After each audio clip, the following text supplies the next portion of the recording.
Je me suis surpris moi-même la semaine dernière à citer un texte qui est en fait le texte de prédication d'aujourd'hui. Donc je sais pas, moi je ne crois pas au hasard. Pour moi le hasard ça n'existe pas. Je crois que le Saint-Esprit conduit les choses parfois de manière étonnante. Et ce texte, il parlait justement aussi pour les confirmants de la semaine dernière, mais aussi pour Baptiste et Joséphine, aujourd'hui, de confesser sa foi, ce que ça veut dire confesser sa foi. Et je crois que c'est important. Je crois que c'est important. Il y a des choses que vous avez appris pendant ces 2 années de catéchisme, enfin, on va le dire vite, parce que 2 années, c'était un peu des années compliquées, pour le moins.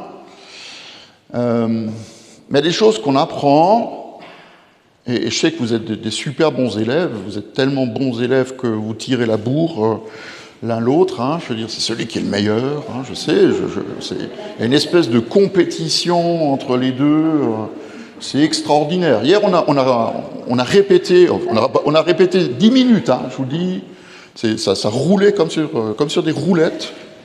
La confession de foi, c'était le premier qui arrivait au bout. Alors, style TGV, c'est et on y va, et on fonce. Mais c'est super. C'est super. Il y a des choses qu'on apprend, il y a des choses qu'on vit. Et c'est pas tout à fait la même chose. Il y a des choses qu'on peut apprendre en théorie qui concernent Dieu, qui concernent le salut, la vie éternelle, et tout ce qui va avec, qu'on apprend à l'église ou qu'on apprend au catéchisme, mais il y a des choses qu'on vit. Et c'est pas pareil. Croire en Dieu, comme c'est le thème de ce dimanche, nous appelons ça la foi. Et même la foi victorieuse. Et ça peut paraître un peu à la fois compliqué ou alors très spirituel. En réalité, c'est extrêmement simple. La foi, c'est croire en quelqu'un. Et je vais même aller plus loin, c'est croire quelqu'un. On enlève le « en ».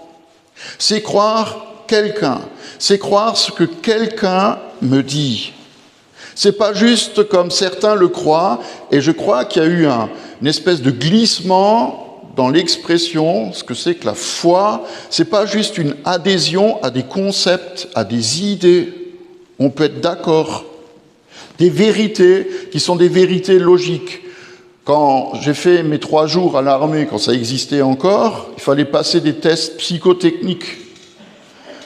Il fallait être une lumière pour répondre aux questions du style 1 plus 1 égale. Et ensuite, 2 plus 2 égale. Et après, il y avait 1, 2, 3, donner la suite. Ok ? Il fallait être un génie. D'accord ? Vous auriez eu tous les deux 20 sur 20, sans problème. Sans aucun problème. Il y a des choses que l'on sait parce qu'on les a apprises. Et en même temps, cette foi qui veut être une foi raisonnable, c'est une foi dans des choses qu'on ne voit pas et qui existent pourtant. La preuve, vous la mettez en pratique tous les jours, vous appuyez sur un bouton, oh, il y a une lumière qui s'allume. L'électricité, tu ne la vois pas, vaut mieux pas la toucher, c'est un conseil, mais tu ne la vois pas, tu ne la touches pas, pourtant elle existe, cette électricité. Et en même temps, ça peut servir. Moi, j'aime bien cette histoire d'un jeune Indien. Alors, c'est pas toi, Baptiste, mais il était très intelligent. Puis il a quitté sa réserve pour aller faire des études. Puis il a réussi ses examens, il a une bonne situation. Puis il est retourné dans sa tribu et il a été nommé chef. Il a été nommé chef. Puis tout allait bien. Jusqu'au jour où les gens de sa tribu sont venus le voir et lui ont dit « Chef, est-ce que l'hiver, il va être rude ?» Alors lui, il était un peu embêté parce que c'est une question un peu piège qu'il n'a pas apprise dans les bouquins. Donc il a fait comme le penseur de Rodin. Il a réfléchi, il a plissé le front, et puis il s'est gratté la tête, il s'est donné un air très intelligent, et puis il leur a dit, il allait faire très froid, il va faire très très froid, et qu'il ferait bien, tous les Indiens, de faire des réserves de bois pour l'hiver. Puis quelques jours après, il appelle la météo, et il leur dit, écoutez, est-ce que vous savez si l'hiver va être rude? Et à la météo, ils lui ont dit, ah ouais, l'hiver, il va être rude. Et donc lui, il était rassuré, il était content. Il a rappelé les anciens de la tribu et il leur a dit encore une fois qu'il allait faire très très froid en hiver, qu'il fallait faire des réserves de bois. Puis le 1er novembre, il a appelé encore une fois la météo pour confirmer la chose. Ils lui ont dit que l'hiver serait vraiment vraiment très rude.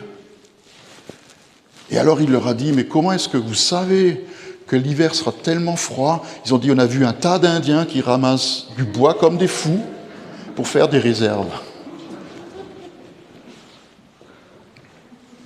La tribu avait foi en son chef. Le chef, il avait foi dans la technologie.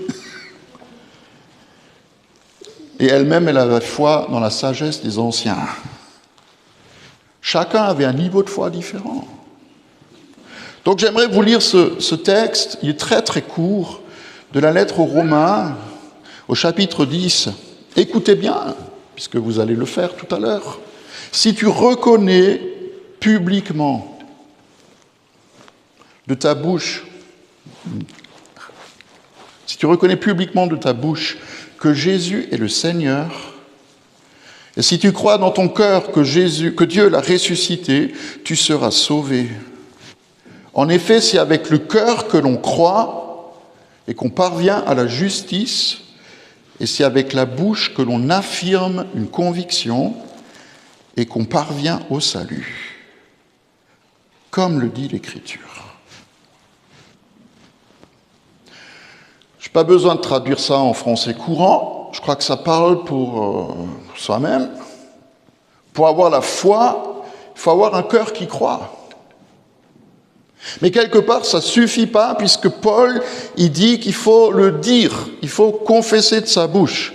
Et ça revient donc au début, il faut que tu parles, il faut que tu ouvres la bouche. Vous savez, confesser en grec, c'est un truc assez intéressant, c'est un verbe qui dit homologein. Homologein. Homo, semblable, logein, parler. Parler la même chose. C'est homologuer. Confesser de sa bouche, c'est homologuer. Et ce n'est pas juste répondre à certains critères pour obtenir un certificat de confirmation ou une appellation, comme un bon fromage. C'est dire la même chose. Et la question, c'est de savoir dire la même chose que quoi? Dire la même chose que ce qu'il y a dans notre cœur. Dire la même chose que ce qu'il y a dans notre cœur. La foi, elle n'habite pas dans notre cerveau, elle n'habite pas dans notre intellect, dans notre raisonnement, mais elle habite ce que la Bible appelle dans nos entrailles, dans notre cœur. C'est en nous.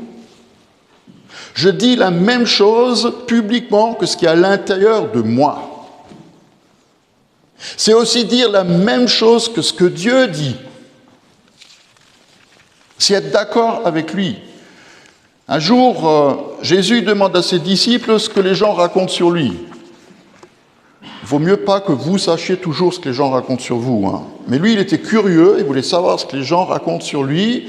Et ils lui ont répondu des tas de trucs, réponses qui étaient des réponses très intelligentes, juste parce qu'ils avaient des oreilles pour entendre. Puis, il précise un peu le truc, et il dit, mais pour vous, là, les gars, là, pour vous, je suis qui? Et Pierre, il est tout content, il se lève, il dit, oh, mais tu es le Messie, le Fils du Dieu vivant. Il était tout content. Et Jésus lui dit, c'est intéressant quand même ce qu'il lui dit, il lui dit, tu es béni, tu es heureux Simon, fils de Jonas, de ce que tu as dit. Mais ce que tu as dit, ce n'est pas ta pensée humaine qui te le fait dire, mais c'est le Père qui te l'a révélé. En fait, il a juste répété ce que Dieu avait dit déjà de son propre Fils. Tu es mon Fils bien-aimé en qui j'ai mis toute mon affection. Quand tu confesses de la bouche, tu appelles à l'existence aussi les choses que Dieu dit sur toi. La bénédiction, c'est quoi? C'est appeler le bien d'en haut sur ta vie en bas. Et il faut qu'on soit d'accord avec ça. Si tu veux être béni, il faut que tu sois d'accord avec ça. Je suis d'accord avec ça. Si Dieu veut te faire du bien, il faut que tu dises « Ok, je suis d'accord que Dieu me fasse du bien. » Si Dieu veut te donner la vie, je suis d'accord que Dieu me donne la vie. Mais Paul, il va encore un peu plus loin. Un tout petit peu plus loin. Et en même temps, c'est beaucoup. Il dit « Si tu reconnais publiquement de ta bouche que Jésus est le Seigneur. »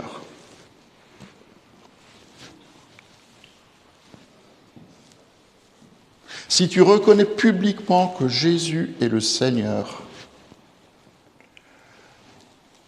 on a peut-être un peu de mal avec ce mot aujourd'hui, le Seigneur, mais à l'époque de Jésus, ça voulait dire quelque chose. Le Seigneur, c'est un maître qui a acheté un esclave.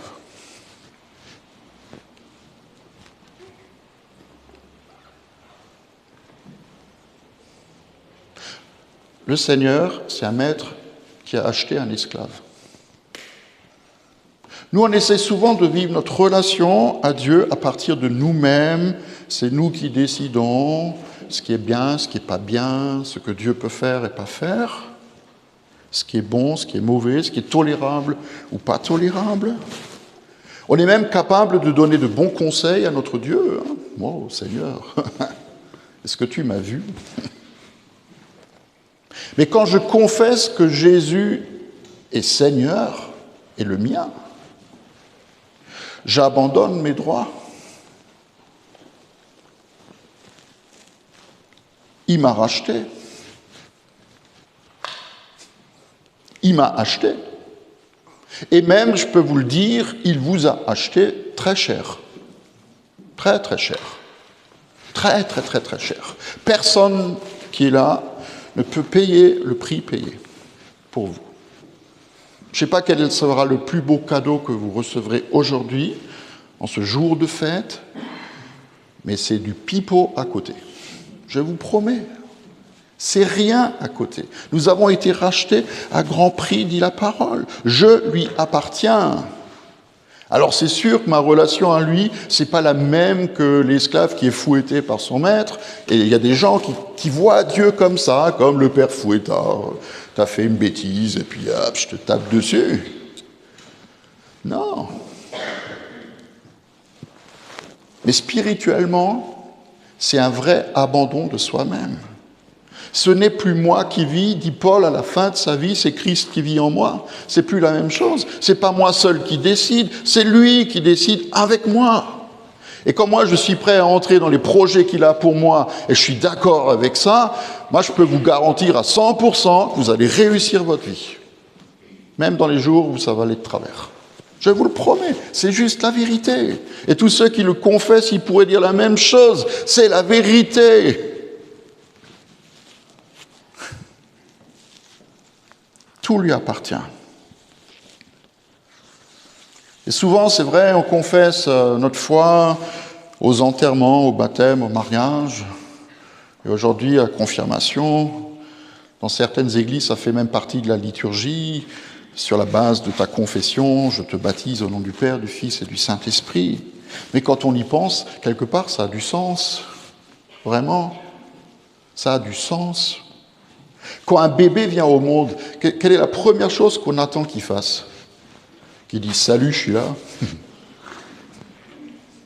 La première chose qu'on attend d'un bébé quand il vient au monde, c'est qu'il crie.